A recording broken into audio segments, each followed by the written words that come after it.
I remember the biggest confusion I had as a kid growing up in the West and going to an Islamic school. And that was the fact that when we were 6 years old, even younger, we started learning to read the Quran.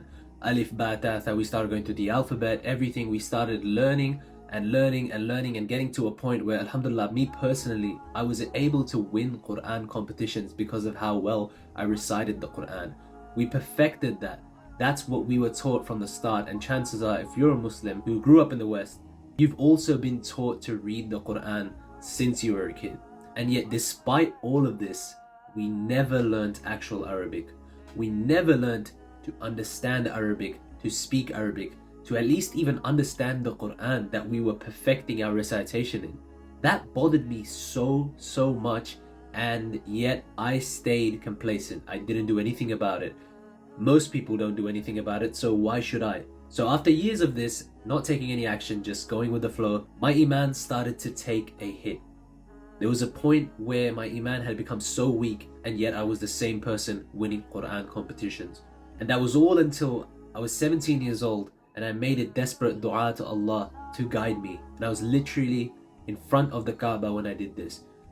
And finally, that same year, Allah guided me and I went all in on learning Arabic by myself. And alhamdulillah, within 3 to 6 months of setting that goal for myself, I was able to understand most of the words of the Quran, albeit slowly, when it was being recited, when I was standing behind the Imam, or when I was just listening to the khutbah.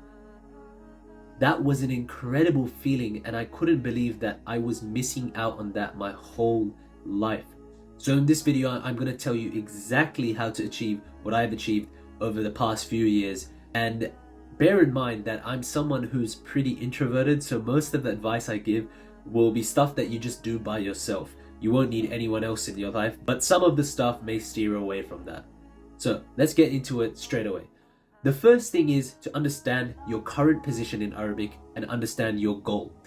Some of us, I would say most of us, are able to read the Quran but don't understand it. So set your goal. Is it to understand the Quran? Is it to be able to speak Arabic as well, understand it? Or are you someone who's just purely focused on speaking and understanding, and maybe the Quran would be a bonus for you? Or maybe you're just not in that category at all. You need to refine your goal and you need to write it down. You need to understand why you're doing what you're doing. And then you swiftly move on to the second phase. This is the hardest part, the initial hurdle. Most people have a massive limiting belief about themselves. They think they cannot achieve what they put their mind to. And you may think you don't fit into that category, but if you start learning Arabic, you will think to yourself, I can't do this. This is too hard. There's too much to this. Because all in all, Arabic is quite heavy.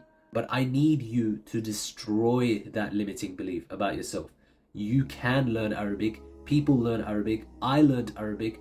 And Arabic is the language of the Quran. There's a reason Allah chose Arabic. Because you can learn it and it's achievable. So literally tell yourself, no matter what, I can do this. It's completely possible and I'm gonna do it. Then the next phase is a big hurdle as well, and that is to learn the basics as fast as you can. Now, ideally, you do want someone working with you. You want a teacher. If you're a complete beginner, you want someone working really closely with you, taking you through the basics.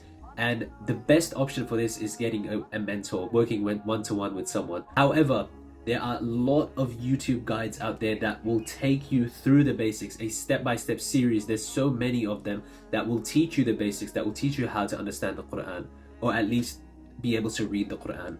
The basics of letters, vocabulary, grammar, stuff like that. The very basics, the building blocks. There's series out there that will help you do that. Unfortunately, there's no way around this. But here's some advice that I'm going to give you that's a little bit unorthodox. And that is to use Duolingo for learning the basics. And this is where a lot of people click off the video. I get a lot of hate, but Duolingo is really good at making you like learning Arabic, because that's how I started. When I first started, it was through Duolingo. It was through the free lessons that Duolingo gives.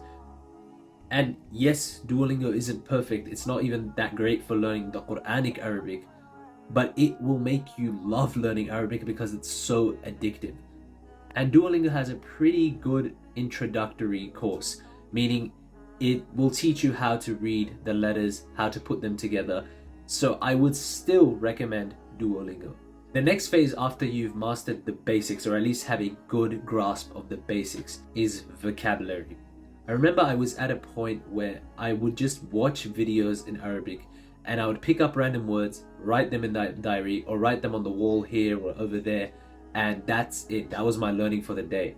But compounded over days and days, and I was learning so many words that before I knew it, I was understanding most of what I could hear in these podcasts, in these videos that I was watching.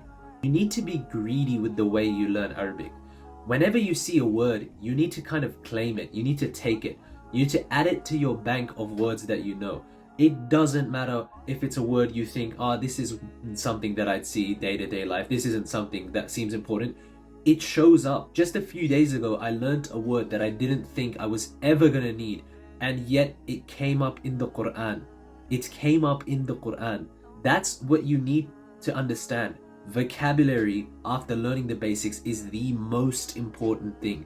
You need to learn word after word after word, and it doesn't matter if it doesn't seem important to you. Just learn it anyways. You lose nothing. So this phase is just vocabulary, vocabulary, vocabulary, and this is going to be forever. You're going to always be learning words. And the last thing that you need to understand is that this is an infinite game. So you need to turn off the quit button. There is no end. You will always be learning Arabic. So you need to surround yourself with Arabic as much as you can. A lot of people always wonder before they start learning Arabic or before they commit to any goals, how long is this going to take me? And to be honest, if you're asking that question, you've already lost. Because if you're really committed to learning Arabic, you'll understand that this is an infinite game. This is something you're going to be doing for the rest of your life. You're going to be refining it. When you go to school and you learn English, you don't just stop learning English after like the 3rd grade. You keep learning English, even though it seems mundane at that point. And to be honest, at one point it is pretty mundane. But with Arabic, this is forever. This is the language of the Quran. You're forever going to be perfecting this. And so this point, you need to accept the fact that it's an infinite game and just commit to it forever. Whether that is learning a couple words a week, whether that may be putting yourself into more advanced courses and mentorships, whatever it may be, this is going to go on forever. But as long as you're consistent, inshallah, you will continue learning. Trust me, learning Arabic isn't that hard.